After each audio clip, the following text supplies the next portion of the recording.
Entonemos el himno 482, oh qué amigo nos es Cristo. Nos afanamos pidiendo a nuestro Dios, pero ya nuestro gran regalo nos ha sido dado.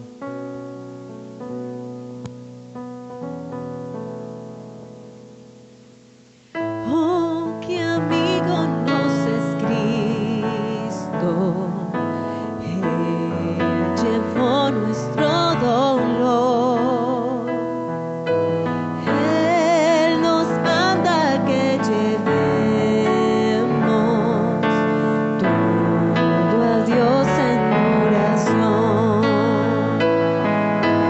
Vive el hombre desprovisto del pastoso y santo amor. Esto es porque no llevamos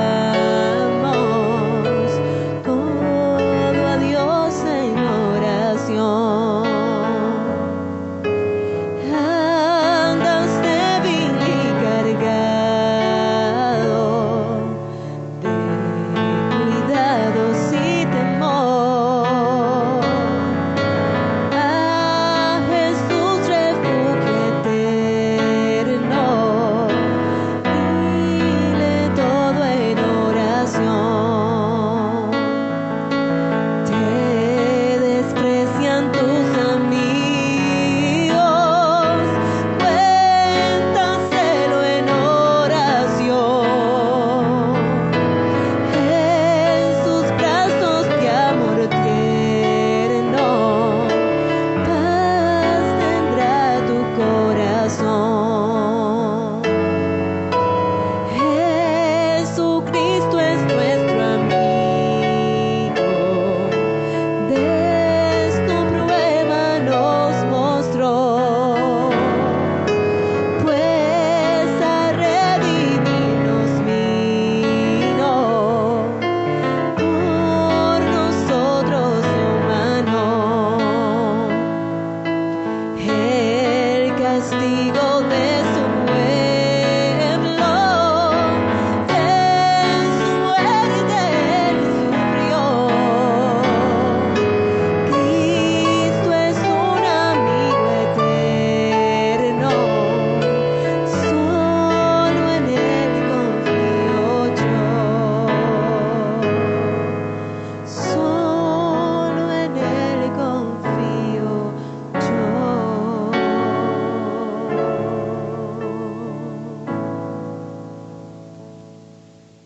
Buenos días, amados hermanos. Qué buena introducción la del hermano John, ¿no? Excelente.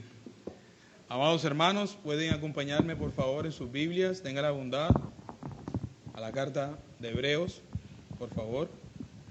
Hebreos, capítulo 13. ¿Cómo han estado? ¿Cómo va la vida cristiana? Algunos llegaron pensando, ¿hasta cuándo, Señor? Otros con el deseo de adorar al Rey. Otros simplemente casi que derribados por la lucha con el pecado. Pero hermano mío, precisamente el Señor nos ha acercado como congregación y nos ha reunido para que le adoremos, para ser fortalecidos y animados los unos y los otros, para recordarnos que nos espera una gran eternidad con Él. ¿Ok, mis hermanos? Por favor, Hebreos capítulo 13. Amados hermanos, esta es la palabra de Dios. Si no tiene ningún impedimento, se puede poner de pie. Excelente. Permanezca el amor fraternal. No os olvidéis de la hospitalidad, porque por ella algunos, sin saberlo, hospedaron ángeles. Acordaos de los presos, como si estuvierais presos juntamente con ellos, y de los maltratados, como que también vosotros mismos estáis en el cuerpo. Honroso sea en todos el matrimonio, y el lecho sin mancilla, pero a los fornicarios y a los adúlteros los juzgará Dios. Sean vuestras costumbres sin avaricia, contentos con lo que tenéis ahora, porque Él dijo, no te desampararé, ni te dejaré. De manera que podemos decir confiadamente, el Señor es mi ayudador, no temeré lo que me pueda hacer el hombre. Pueden sentarse, amados hermanos. Amado Dios, tú que eres el gran pastor, Señor, el gran predicador, Señor. Rogamos que tu Espíritu, Señor, nos ayude en medio de la predicación de tu palabra, Señor, para que le dé fuerza y sabiduría al predicador y para que ayude, Señor, a tu cuerpo, a tu iglesia, Señor, a poder estar atentos y también a nuestros preciosos hijos, Señor, que son tuyos. Te lo pedimos en Cristo. Amén. Bueno, amados hermanos, nos encontramos casi que terminando la epístola y estamos precisamente ya en las instrucciones o exhortaciones finales de esta epístola. Y así que en la sesión pasada del capítulo 12, en los últimos 2 sermones, lo que el autor ha hecho es precisamente ilustrarnos a través de un cuadro precioso a dónde los creyentes han sido acercados. Y él les ha dicho que han sido acercados a Sión, a la Jerusalén celestial, ¿verdad? Y con esas ideas, él lo que va a buscar en la sesión de hoy precisamente es animar o recordarle a estos hermanos, a estos creyentes que se han acercado a Sión, a la Sión celestial, cómo deben vivir entre ellos. O sea, la intención principal es decirle, mira, ya que has sido acercado a Sión, a la Sión celestial, tienes ahora unos estándares de vida por los cuales debes de vivir. A veces es preocupante cuando ponemos esta palabra a las personas porque se entienden como carga. Por ejemplo, Arce Sproul en estos días escuchaba un podcast sobre el tema de la oración y él decía que cuando le decimos a las personas que es un deber orar, de alguna manera ellos entienden que es un deber orar, pero que también los carga. Ellos piensan, es un deber orar, pero ¿cómo hago para orar? ¿Verdad? Bueno, la sección que tenemos aquí en nuestro texto, de alguna manera tienen un peso. Y tienen el mismo equivalente o la misma fuerza o el mismo peso de gloria que tiene la idea de que los creyentes que han sido acercados a Sión a través de la obra de Cristo vivirán eternamente para el Rey. Tiene la misma intención y el mismo peso de cómo usted es un heredero de Sión y cómo vive a través de esa identidad. Precisamente uno de los temas aquí es el tema del carácter o la identidad del cristiano o de la iglesia. Así que en nuestro texto tenemos 3 verbos transitivos ahí en los primeros 3 versículos. Impresionante. Y el autor busca y pone primeramente allí, permanezca el amor fraternal. Y esa es la primera idea donde se van a desarrollar los otros puntos en cómo nosotros, como herederos de la Sión celestial, ¿verdad? O como residentes más bien de esta Sión celestial, vivimos.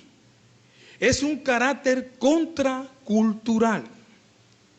Lo que nos va a decir él aquí es cómo verdaderamente es el amor, cómo se ve el amor, cómo se aplica el amor.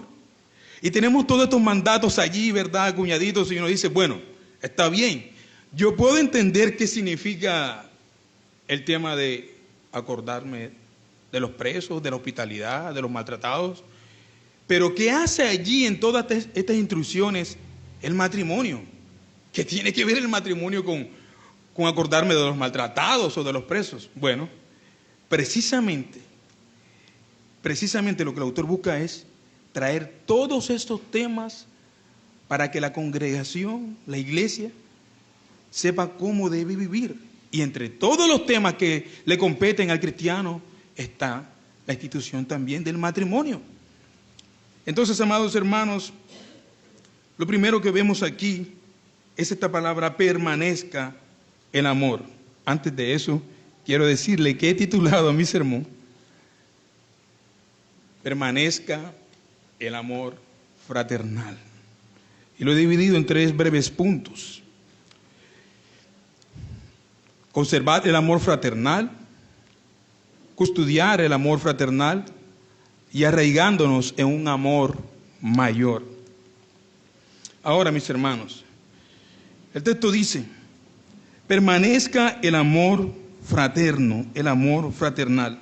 Y esta palabra que está aquí en el versículo 1 de permanezca, tiene la misma idea o la misma fuerza del versículo 27 del capítulo 12, cuando el autor estaba hablando de las cosas movibles y las inamovibles, ¿verdad? Las cosas que realmente permanecen. Esta palabra de permanezca es la misma palabra que tenemos en el versículo 27 del capítulo 12. Y es que es el fruto o la identidad que pertenece al cristiano. Permanece porque realmente el amor es uno de esos frutos o atributos que nunca se va a acabar. Nosotros recordamos a Pablo, ¿verdad? Que Pablo habla de los dones y de todas estas cosas. Y él dice, mira, todos los dones por los que los hombres se pelean, o todos los dones por el cual usted pueda estar corriendo fatigosamente, todos ellos van a acabar algún día. Pero el amor permanecerá, ¿verdad? Y luego vemos esta idea unida allí del amor fraternal, el amor fraterno. Y lógicamente, no hay amor fraterno si no se tiene idea de quién es mi hermano, debajo de qué techo estamos, dónde nos encontramos. Y él comienza entonces, después de esta idea, a traer cómo es que ese amor debe de permanecer, cómo es que es ese amor fraternal. Y lo primero que añade es, no os olvidéis, verbo transitivo, no os olvidéis de la hospitalidad, porque por ella algunos, sin saberlos, hospedaron ángeles. Acordaos de los presos como si estuvieses presos juntamente con ellos, y de los maltratados, como que también vosotros estáis en el cuerpo. El tema de la hospitalidad era un tema muy importante para los judíos de estos primeros siglos. Pero en el contexto histórico, cuando el autor está escribiendo, en ese primer siglo también habían algunas posadas donde las personas que venían de viaje de un pueblo al otro podían quedarse, pasar la noche allí. Pero esos lugares o esas posadas eran lugares bastante horribles, no eran muy saludables y también eran muy, muy peligrosos. Esos lugares eran demasiado peligrosos y entonces los cristianos pusieron la bandera en alta en ese primer siglo.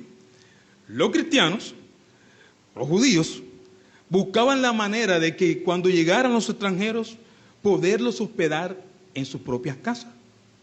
Mientras que en la cultura romana estaban estos lugares o estas posadas para albergar personas que venían de viaje de un lugar al otro, los cristianos pusieron la bandera en alta, como le decía, y ellos desarrollaron una reputación entre sus vecinos incrédulos en este mundo para traer a las personas a su casa, para recibir al viajero en sus propios hogares.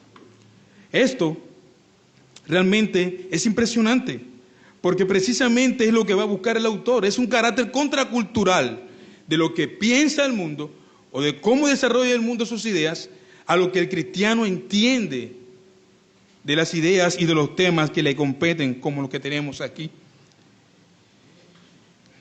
Estos judíos realmente hospedaban en su casa precisamente creyentes, otros creyentes viajeros que quizás ellos no conocían o misioneros. Ellos se hospedaban ahí en sus hogares. Y esto de alguna manera anima a que nuestro autor, en este versículo 2, le exhorte a los destinatarios a tomar esta medida olvidada, a tomar esta práctica que posiblemente haya podido ser olvidado por ellos. Ahora, ustedes recuerdan que En unos capítulos anteriores el autor ya le ha dicho que ellos en otro tiempo fueron generosos. Ellos visitaron a los presos, ellos dieron lo que tenían para esos presos, ellos estuvieron allí. Pero de alguna manera, recuerden que es una iglesia que está en medio de persecución, tanto interna como externa. Y es muy complejo, ¿no? Un autor llamado David Platt, en su libro Radical, no recomiendo mucho al autor, ¿no? Pero el autor en ese libro Radical, él habla de estos lugares, de las iglesias perseguidas, y cómo las personas, una a una, para poder entrar a ese lugar, cambiaban la contraseña. Quiero hablarle de un lenguaje posmoderno.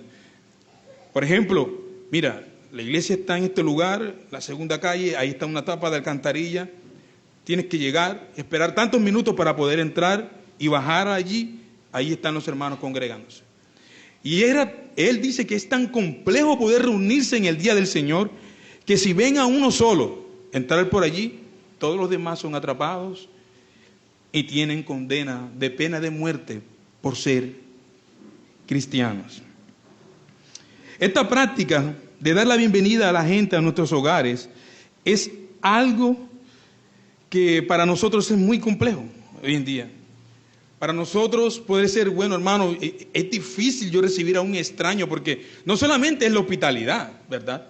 El texto dice que algunos sin saberlo hospedaron ángeles. Realmente son personas que ellos no conocen, pueden ser creyentes misioneros que venían de un lugar a otro, pero no los conocían.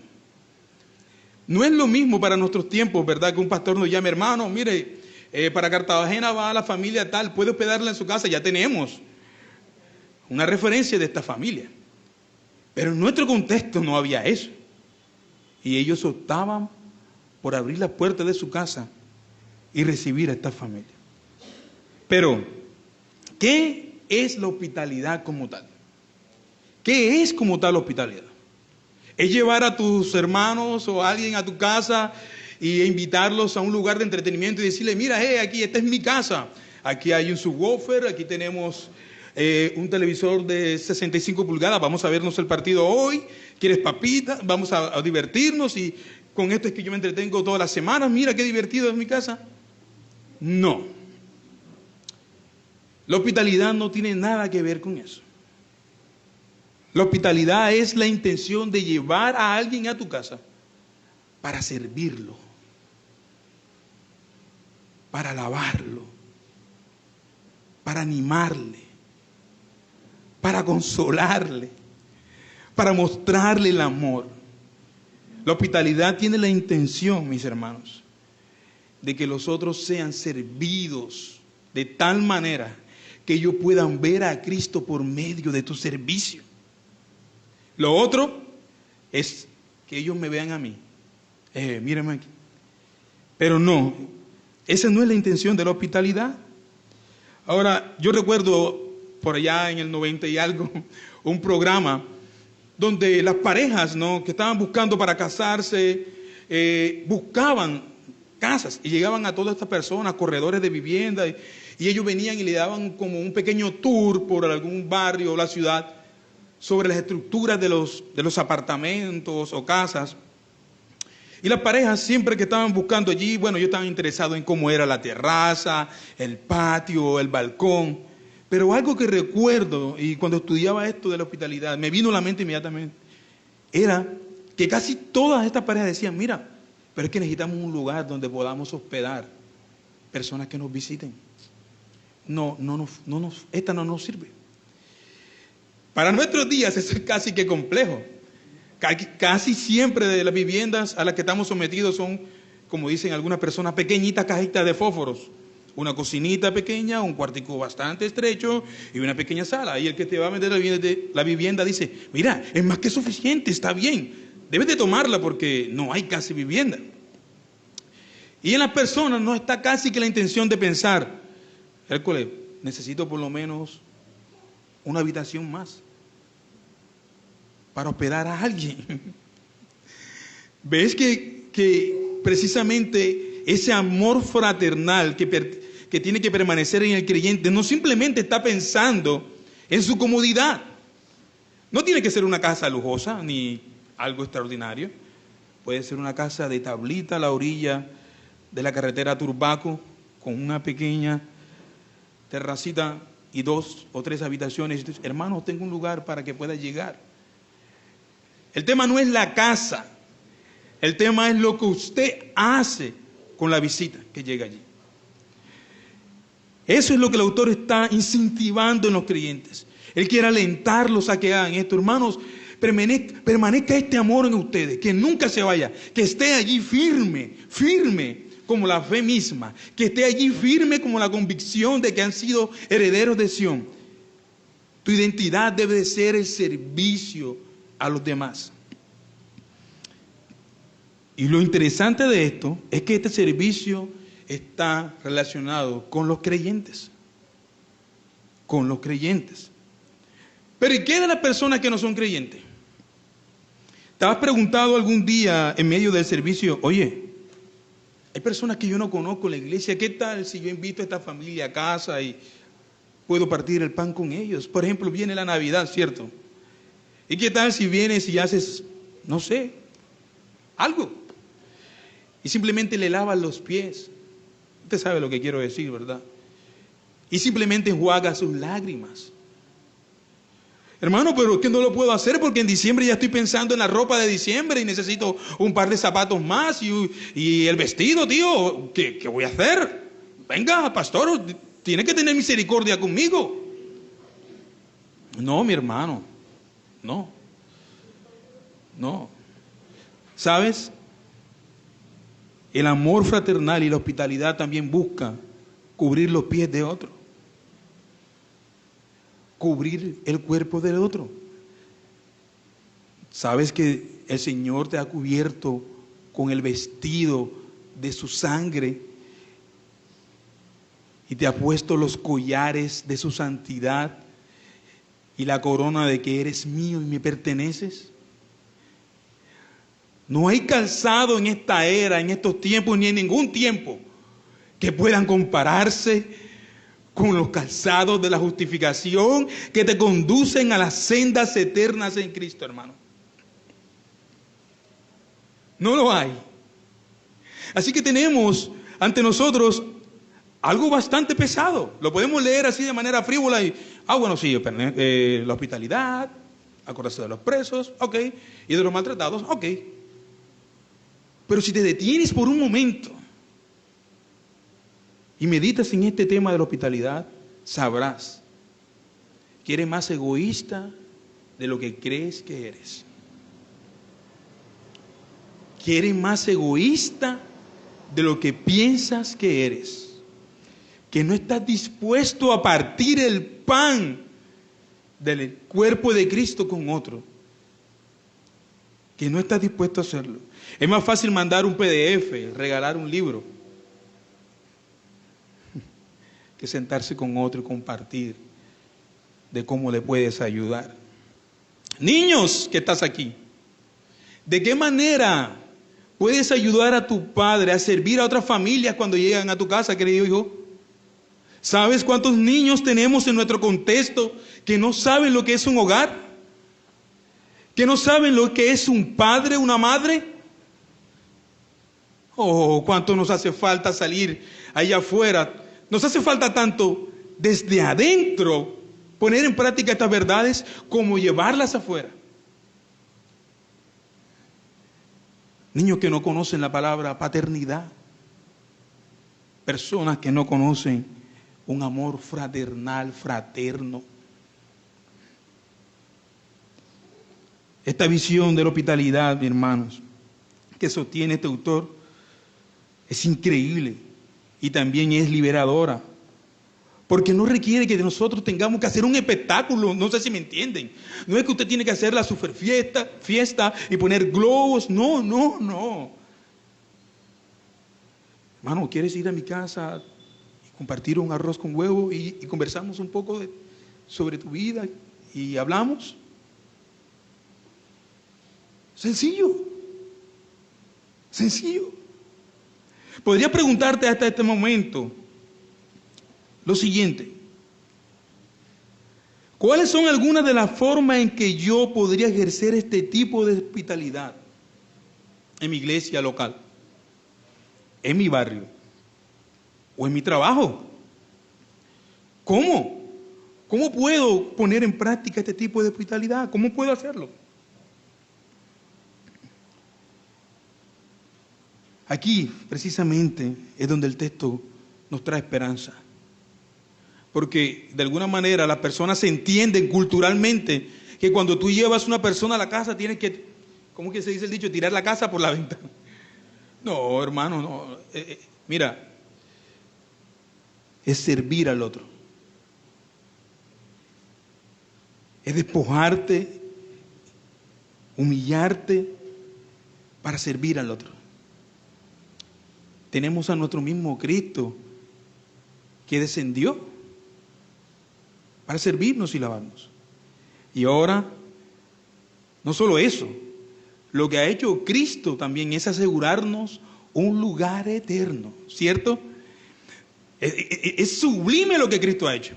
Él ha llegado, ha condescendido, nos ha invitado, nos ha prometido una heredad eterna. Ha padecido por ella porque tiene un precio llegar a esa heredad eterna. Y ahora nos dice, hay unas bodas, hay casas, donde ustedes vivirán por siempre. Necesitamos una convicción de estas verdades tan radical que nos ayuden a entender que no necesitamos escuchar más el mensaje de este mundo. Más, cambia este teléfono, ya no es suficiente, necesitas otro.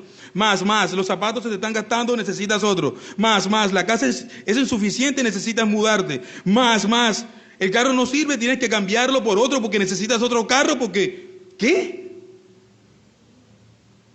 No, hermano mío. Más adelante el autor va a decir, hey, mantente contento. Es como una cadena, ¿cierto? Donde él va recorriendo y va poniendo cada perla y cierra con un broche. ¡Ey! Debes mantenerte contento. Porque eres un privilegiado. ¿Lo sabías, hermano? La persona que menos tiene entre nosotros es la más rica entre las personas que no conocen al Rey. Hermano, no necesitas más.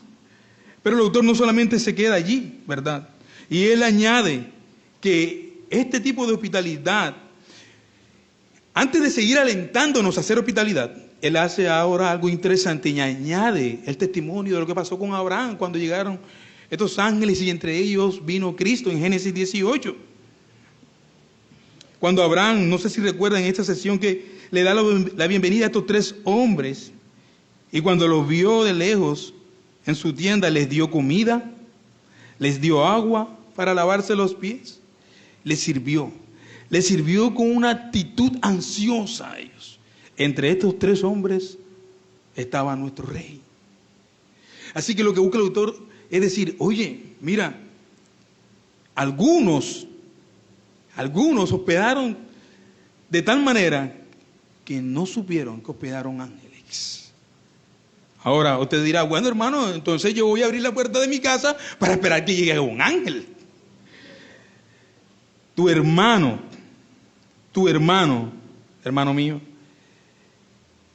es lo más precioso y costoso que le ha costado a Dios en comparación con un ángel. Deberías de atenderle de manera más alta. Hermano, ¿y dónde saca usted eso? Nuestro mismo Rey, nuestro mismo Cristo nos los ha mostrado con su vida. Un comentarista llamado Pils comenta sobre esto de la siguiente manera. Encontrar un ángel puede ser maravilloso, pero ¿sabes, hermano? En la iglesia están aquellos a quienes los ángeles han enviado para servir y quienes heredan la salvación eterna. ¿Lo puedes entender? En la iglesia están aquellos a quienes los ángeles son enviados para servir y quienes heredan la salvación. Tu hermano ha sido traído aquí para que tú también los sirvas. Los ángeles sirven para nuestra salvación. O sea, es impresionante esto. Puedes ver la categoría de estas verdades, son deslumbrantes. Pero ahora, Él no solamente se queda allí, Él pasa y nos habla en el versículo 3, y nos ordena buscar el amor fraternal de otra manera más, a saber, recordándonos y compadeciéndonos de los presos y de los que son maltratados. Habla de la hospitalidad, pero Él viene y extiende un poco eso y dice, pero, acordaos de los presos, como si también estuvieses presos juntamente con ellos. Y de los maltratados, como si vosotros mismos estáis en el cuerpo. Ahora, estos presos de la carta, estos presos de aquí, no son presos que están allí porque son culpables de un homicidio o algo que realmente merezca prisión. Estos presos de la carta son sus hermanos. De hecho, el autor, más adelante, y no lo voy a leer de Hebreos, luego le dice a ellos, a los destinatarios, que el mismo Timoteo ha sido puesto en libertad. Estaba preso. El mismo apóstol Pablo estaba preso. Y el autor dice que él desea ir a verlos, compartir con ellos. Así que, en este tiempo histórico de la iglesia, los cristianos eran puestos en prisión simplemente por tener la fe puesta en Cristo. ¿Puede ver usted el contexto de tensión de esta iglesia? Ya no solamente es lo que las personas están creyendo acerca de la fe, acerca de Cristo, de los ángeles, de esto, sino que tienen batallas internas, teológicas, pero también tienen batallas con su fe práctica allá afuera. Y el autor dice, acordaos de los presos, acuérdense de ellos. Esto es importante porque para nosotros hoy, cuando pensamos en esto, ¿a quién no le ha pasado cuando lee este texto? Acordado de los presos, Hércules, tengo tanto tiempo que no voy a Ternera. Acordados de los presos en el texto histórico, en la carta, eran los cristianos que estaban siendo condenados por su fe, por poner su fe en Cristo. Usted está disfrutando de un cristianismo frívolo. Nosotros estamos disfrutando de un cristianismo que no tiene demandas contra nosotros. Ahora la demanda que tenemos son de las personas que no quieren escucharnos por algunas incongruencias, por el testimonio de los hombres malvados, y no voy a hablar de eso, usted sabe a qué me refiero. Los hombres que quitan dinero y estas cosas. Y ahora tenemos un problema cultural con las personas porque cuando escuchan de un predicador o de un pastor, lo primero que piensan en ¿qué es? En que les va a quitar la casa, el carro. Es lo que dice Sujel Michelén en una entrevista que me di, que estaba compartiendo con unos hermanos, que cuando él se encontró con algunos de sus amigos y conversaban sobre cuál era el oficio de cada uno, y cada uno decía su oficio, y cuando llegó el momento de él dice que lo sobrecogió como un temor de decir que era un pastor. Por lo que se entiende por pastor en estos tiempos, por los hombres malvados. Así que estos hermanos que estaban siendo puestos en prisión eran creyentes. Ahora, hermanos, la prisión de esos tiempos no eran como las prisiones de nuestros días. Es horrible, igual que el tema del lugar donde las personas iban a pasar posada. Eran lugares oscuros, algunos tenían agua entre ellos como pequeñas zanjas, no tenían luz, y a veces a estos presos se les suministraba un poco de pan y agua. Listo. No había más nada. Y encadenados allí.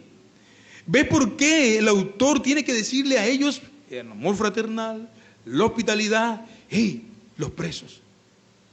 Porque se necesita de personas de afuera que vengan y puedan servirle un poco de pan, llevarle algo, comida, vestido, para poder subsistir mientras estaban allí presos en prisión. Esas prisiones no son como las de nuestros tiempos, ¿verdad? Cómodas para algunas personas, ¿no? Cómodas y con aire en algunos lugares. No, hermano, era horrible. Solo por el testimonio de Cristo. Solo por poner su fe en Cristo, mis hermanos.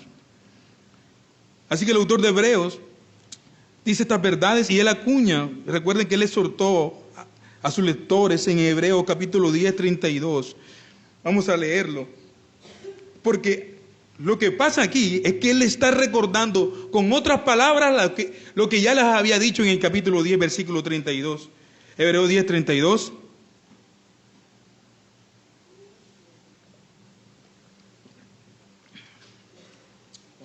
Hebreos 10, 32 al 34.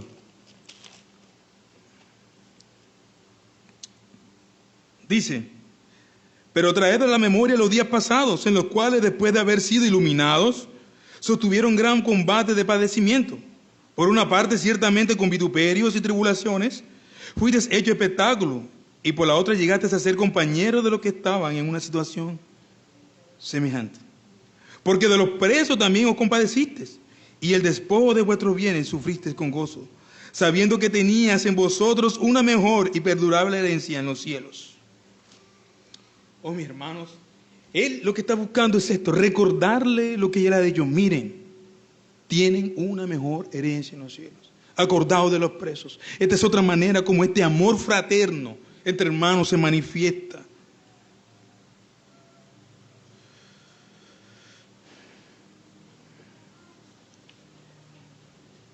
Ahora usted podría decir, ¿cómo puedo yo entender esto de los presos? ¿Qué? ¿Tengo que tomar un avión ahora y ir a los lugares donde están los hermanos que están en prisión?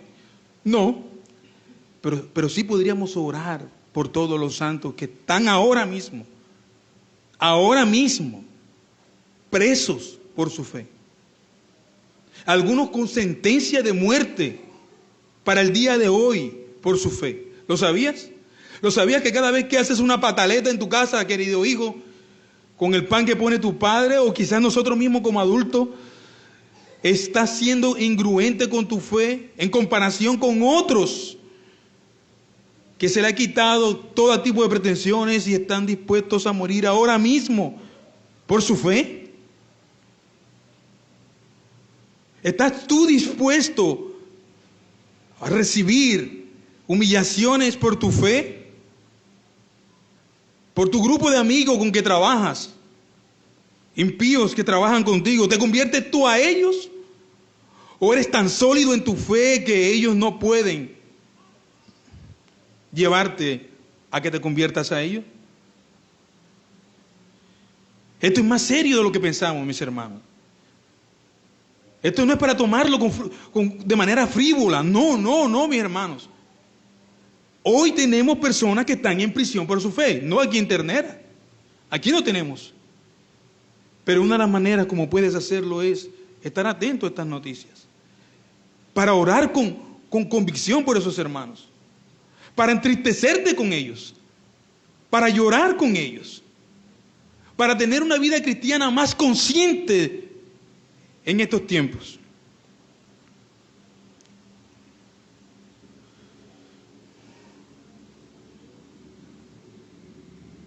Amados hermanos, en esta parte quiero decir, bueno, pastor, pero usted no está hablando de las otras personas que no son cristianas y están presas. ¿Qué hacemos con ellos? Hay ministerios para ellos. Hay ministerios evangelísticos que se dedican específicamente a visitar a los presos, ¿verdad? Y a compartirle la fe a ellos. Pero el punto aquí son nuestros hermanos. Son nuestros hermanos. Son nuestros hermanos, mis queridos hermanos. ¿Cómo lo hacemos? ¿Qué hacemos entonces? ¿Cómo mostramos compasión por estas personas? ¿Cómo mostramos compasión por la asamblea de primogénitos inscritos en el cielo que se han unido a Dios a través de Cristo? Recordar siempre a estos creyentes. Buscar la manera de saber de ellos. En pandemia, no sé si recuerdan, comenzaron a traer, la policía comenzó a visitar lugares donde algunos creyentes querían tener culto, no querían tener cultos virtuales, y ellos simplemente querían tener su culto. Y recuerdo un caso específico en Houston, Texas. El pastor estaba simplemente con su familia y 2 personas más, y llegó la autoridad allí y tomaron al pastor, lo esposaron, se lo llevaron. Sus hijos lloraban, su esposa lloraba, a prisión, porque estaba desobedeciendo un decreto del presidente. Cuando lees estas noticias, ¿qué pasa contigo? ¿Qué pasa con nosotros? Inmediatamente sientes congoja, ¿verdad? Lo sentimos. Te entristeces, sientes dolor, te identificas con tu hermano, lloras quizás, oras por él. Señor, ten misericordia. Algunas personas comenzaron a escribir cartas, porque eso fue casi que en tiempo de acción de gracias de ese año. Cartas a este pastor por su valentía y por querer predicar. Y este pastor, como si fuera poco, estando en prisión, comenzó a predicar el evangelio. No había manera de poder detenerlo. No había manera de poder detenerlo. Pero tal vez tú no conozcas a alguna persona que está en prisión. Pero sí conoces a alguien que posiblemente está siendo encarcelado en su propia familia. ¿Cómo así, pastor? Claro. Quizás conozcas algún caso de alguna joven, una jovencita o un jovencito que puso su fe en Cristo y sus padres ahora se han opuesto a él. Y lo maltratan por su fe. Y se burlan de él por su fe. Y lo desprecian por su fe. Conozco de cerca el caso de un hermano, se congregaba con nosotros, persevera en la fe todavía. Cuando este hermano llegó a la fe, éramos carismáticos, su padre le dio hasta con un bate por hacerse cristiano. Y cada vez que lo veía de rodillas orando, le entraba a puños y patadas, hermano. Se reía de él. Se burlaba de él. Así que quizás tú conozcas un caso de alguien que ha sido aislado por su familia o quizás de sus propios amigos en la universidad, en la escuela, en el trabajo, por ser cristiano. Te preguntas entonces, ¿cómo podría yo acompañar a estas personas que se encuentran en estas circunstancias? Esa sería la gran pregunta. ¿Cómo podría yo involucrarme en ellos, con ellos y acompañarles y estar ahí con ellos y ser Cristo para ellos y lavar sus pies, enjuagar sus lágrimas? ¿Cómo lo harías? Siendo intencional. Quizás entre nosotros hay personas con algunas circunstancias como esta y no lo sabemos. ¿Y sabe qué es tan incongruente? Que usted no conozca su cuerpo. Ninguno de nosotros aquí podría decir, bueno, yo no conozco mi cuerpo completamente. Lo que quiero decir es que nosotros hemos llegado a un extremo que no nos conocemos los unos a los otros. No sabe lo que está pasando el otro. No sabe lo que está viviendo el otro. Te desinteresas por lo que está viviendo el otro. No. Es amor fraternal, recuérdalo. Es estar allí para los otros. Es permanecer en las trincheras, tanto de compadecerte por lo que están en prisiones según el texto y de lo que están siendo maltratados. La esencia de lo que el autor nos está hablando hoy en esta mañana es lo que también vemos cuando el apóstol Pablo nos dice en 1 Corintios capítulo 12, 26. Y él nos escribe y nos manda que hagamos esto. Si aún un miembro sufre, todos sufren juntos. Si un miembro es honrado, todos nos regocijamos juntos. De la misma manera que un miembro es honrado, cumplió años el hermano fulano, hermanos, nos regocijamos con él. Tienes un año más de vida. Hermano, tienes un logro más, lograste graduarte. Excelente. Excelente. Pero ¿y qué de lo otro? Cuando sufren, cuando lloran, cuando son maltratados. Hermanos, somos un cuerpo, somos un solo cuerpo, somos una familia, somos la iglesia de Cristo. Y como resultado estamos llamados a tener compasión por nuestros hermanos que incurren en diversas situaciones, que incurren en diversas cicatrices de este mundo, que son maltratados. Tenemos que ser un poco más proactivos, tanto a través de la hospitalidad como a través de la compasión, con este amor fraternal que se nos ha dado. Pero además el autor nos lleva a algo más. Nos lleva a otro punto más para mostrarnos cómo se cultiva este amor fraternal. Y ahora nos lleva específicamente a la relación matrimonial. Y también nos muestra el tema del dinero al final. Guardad el amor fraternal. Punto 2. Él dice, honroso sea en todos el matrimonio y el lecho sin mancilla. Pero a los fornicarios y a los adúlteros los juzgará Dios. No es la primera vez que el autor habla de adúlteros y fornicarios en la carta, ¿ok?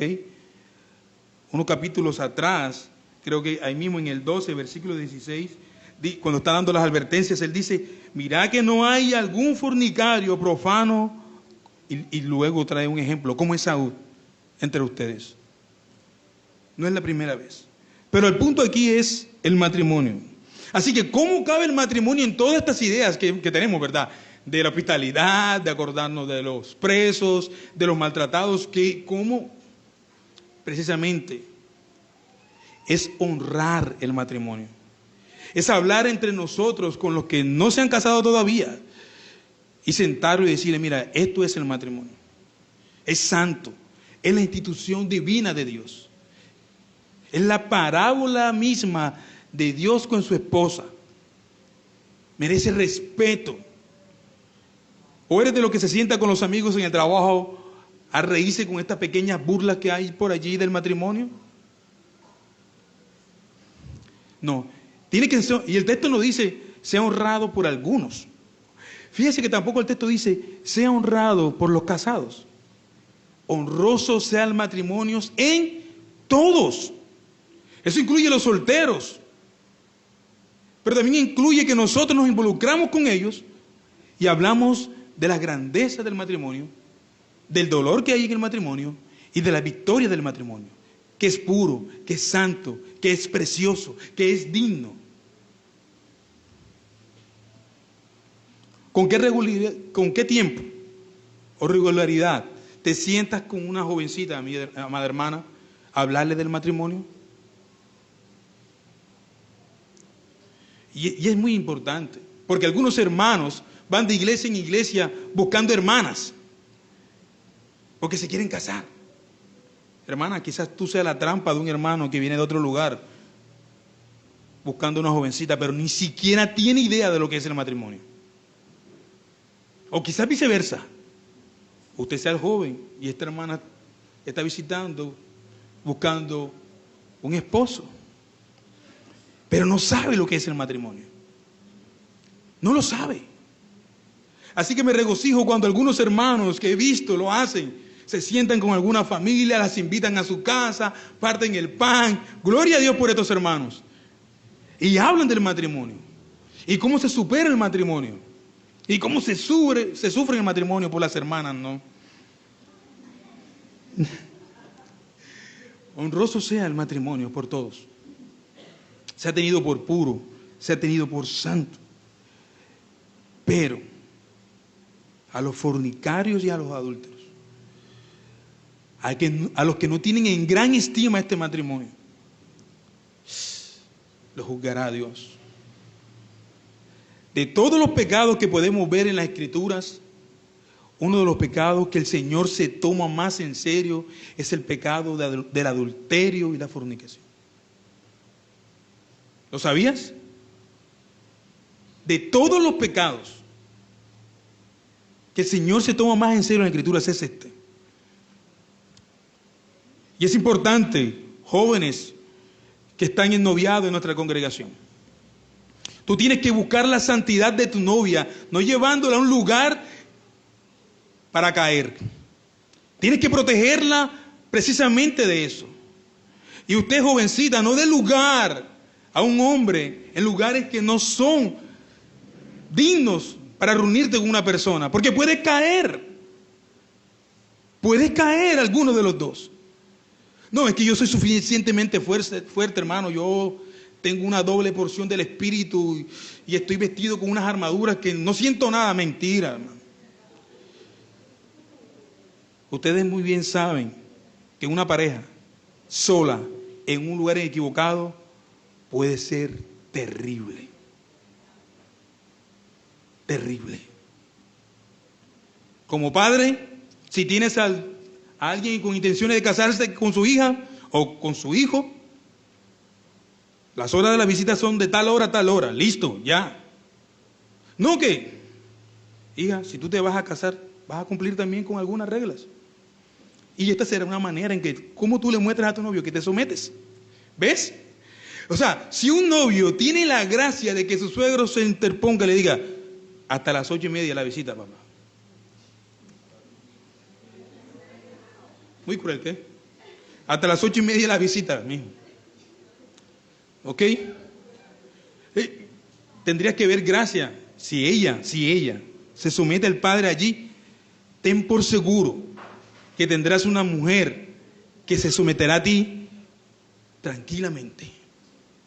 O viceversa. O viceversa. Sea honroso el matrimonio por todos. Hablemos de esto con sinceridad. Hablemos de la sexualidad con sinceridad. No puede haber tabú sobre estos temas. No puede haber tabú sobre estos temas. Allá afuera, las escuelas, las universidades, los jóvenes tienen otra idea del sexo, del matrimonio. No podemos dejar de hablar de estas cosas, perdón. Es muy importante. Como residentes de esta nación, como herederos de estas promesas, estamos llamados a hacer luz a través de todos estos temas: el dinero, la hospitalidad, el matrimonio, todos estos temas, hermano.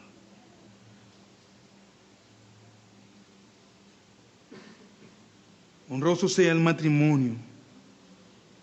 Este tema, cuando dice el lecho sin mancilla, precisamente es cuando no ha habido adulterio en ese matrimonio. Es cuidarlo de eso.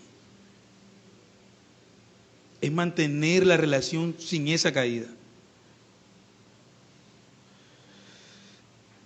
Ahora, amados hermanos, estas advertencias son fuertes y podríamos decir, Hércules hermano, yo no puedo con todo esto. Sí puedes, porque es que no son demandas, son frutos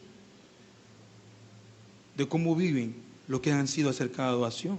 Su corazón ha sido cambiado, sus pensamientos son otros, la visión de la familia es otro. Si usted dice que su corazón ha sido cambiado, pero tiene los mismos pensamientos y las mismas ideas socialistas de algunas personas, esto lo dije por broma, hermano, usted necesita revisarse. Las escrituras son suficientes para darnos a nosotros las instrucciones perfectas y específicas acerca de todos estos temas. El matrimonio nos habla de esa unión entre Cristo y su iglesia, una institución que apunta y refleja la unión de Cristo. Así que, hermanos, honremos el matrimonio, honremos, démosle su lugar. Pero en segundo lugar, estamos llamados a hablar a los chicos de no tener relaciones con sus novias o no caer en la fornicación seriamente. Tenemos que decirle a ellos cuál es el uso de la relación sexual y en qué contexto es. Y ahí ves que otra vez se puede tomar el tema del matrimonio. Es que en una conversa de un padre con un hijo o una hija se puede hablar: hijo, esto tú te estás guardando para alguien que Dios ha determinado para ti. Ya.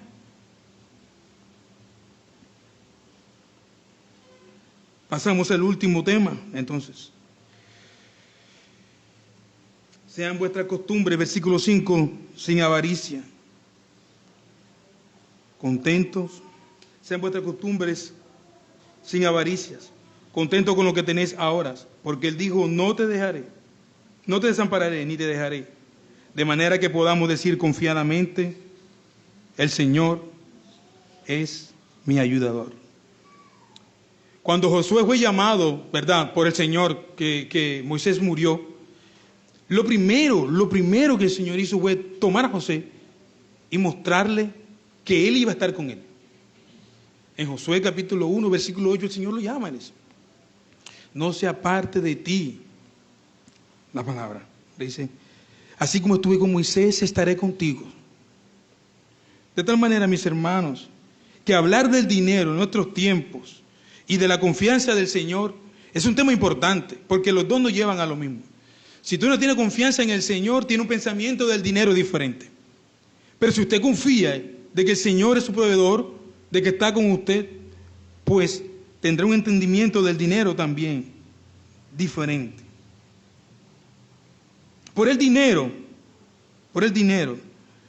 muchas iglesias se han dividido, muchas familias se han dividido por no hacer uso correcto del dinero. Recuerdan también a la parábola de Lucas 12 del rico insensato, ¿verdad? Un hombre que está siendo prosperado en su negocio agrícola y luego cuando se ve que está enriqueciendo, él dice, diré alma mía, ¿cuánto tienes?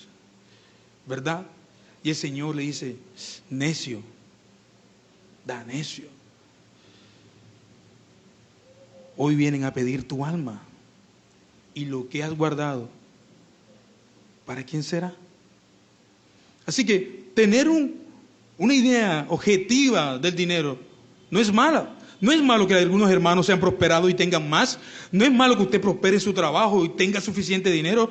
No es malo que alguien sea rico entre nosotros. Tampoco es malo el otro extremo, no. El problema aquí es, como dice Pablo en Timoteo, el amor al dinero. Que la raíz de todos los males y que daña el amor fraternal es el amor al dinero. Es el amor al dinero. No un amor a Dios, sino un amor al dinero. Por encima de Dios y por encima de todas las cosas. El dinero es bueno porque nos puede ayudar a conseguir un buen lugar como estamos buscando ahora. El dinero es bueno porque puedes traer dignidad a tu familia en algunas circunstancias. El dinero es bueno porque puedes ser generoso con otras personas. El dinero es bueno porque puedes emprender. Es verdad. Pero el punto principal aquí es Dios, que es el proveedor de este dinero. Él es el más alto de todos los temas aquí. Y un buen entendimiento del dinero nos puede ayudar a tener un amor fraternal, que es la idea del todo el texto. Y guardarnos entre nosotros, cuidarnos entre nosotros.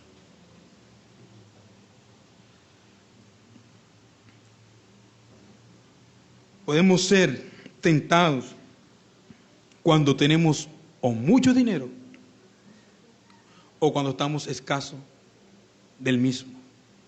Así que necesitamos estar centralizados. Usted puede ser tentado con mucho dinero, abandonar la fe. La Escritura misma lo dice. Señor, dame lo justo, no sea que teniendo de más me enorgullezca, o teniendo de menos te desprecie. Hermanos míos, querida iglesia, residentes de la Sion celestial, el Señor es nuestro ayudador, Él es nuestro protector, Él es nuestro proveedor. Por eso podemos decir confiadamente, no temeré de lo que me pueda hacer el hombre.